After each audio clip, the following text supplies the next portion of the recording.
The Book of Mormon, the Words of Mormon, Chapter 1. Mormon abridges the large plates of Nephi. He puts the small plates with the other plates. King Benjamin establishes peace in the land, about A.D. 385. And now I, Mormon, being about to deliver up the record which I have been making into the hands of my son Moroni, behold, I have witnessed almost all the destruction of my people, the Nephites. And it is many hundred years after the coming of Christ that I deliver these records into the hands of my son, and it supposeth me that he will witness the entire destruction of my people. But may God grant that he may survive them, that he may write somewhat concerning them, and somewhat concerning Christ, that perhaps some day it may profit them.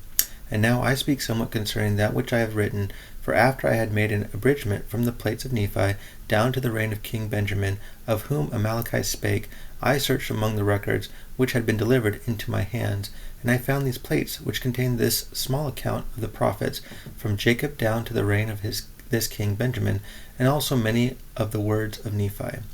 And the things which are upon these plates pleasing me, because of the prophecies of the coming of Christ, and my fathers knowing that many of them have been fulfilled, yea, I also know that as many things as have been prophesied concerning us down to this day have been fulfilled, and as many as go beyond this day must surely come to pass.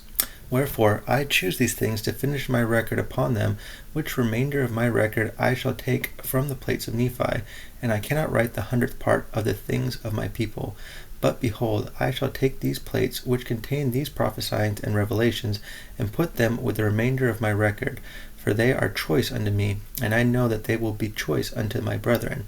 And I do this for a wise purpose, for thus it whispereth me, according to the workings of the Spirit of the Lord which is in me. And now I do not know all things, but the Lord knoweth all things which are to come, wherefore he worketh in me to do according to his will.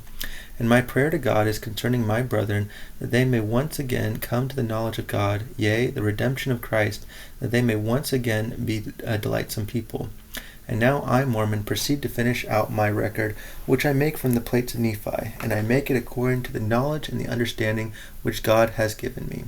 Wherefore it came to pass that after Amaleki had delivered up these plates into the hands of King Benjamin, he took them and put them with the other plates, which contain records which had been handed down by the kings from generation to generation until the days of King Benjamin.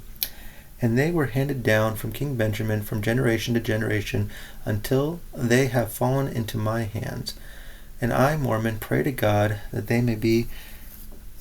preserved from this time henceforth, and I know that they will be preserved, for there are great things written upon them, out of which my people and their brethren shall be judged at the great and last day, according to the word of God which is written. And now concerning this King Benjamin, he had somewhat of contentions among his own people. And it came to pass also that the armies of the Lamanites came down out of the land of Nephi to battle against his people. But behold, King Benjamin gathered together his armies, and he did stand against them, and he did fight with the strength of his own arm, with the sword of Laban, and in the strength of the Lord they did contend against their enemies, until they had slain many thousands of the Lamanites. And it came to pass that they did contend against the Lamanites, until they had driven them out of all the lands of their inheritance. And it came to pass that after there had been false Christs, and their mouths had been shut, and they punished according to their crimes, and after there had been false prophets and false preachers and teachers among the people, and all these having been punished according to their crimes, and after there having been much contention and many dissensions away unto the Lamanites, behold, it came to pass that King Benjamin, with the assistance of the holy prophets who were among his people, for behold, King Benjamin was a holy man, and he did reign over his people in righteousness, and there were many holy men in the land, and they did speak the word of God with power and with authority, and they did use much sharpness because of the stiffneckedness of the people. Wherefore, with the help of these, King Benjamin, by laboring with all the might of his body and the faculty of his whole soul, and also the prophets, did once more establish peace in the land.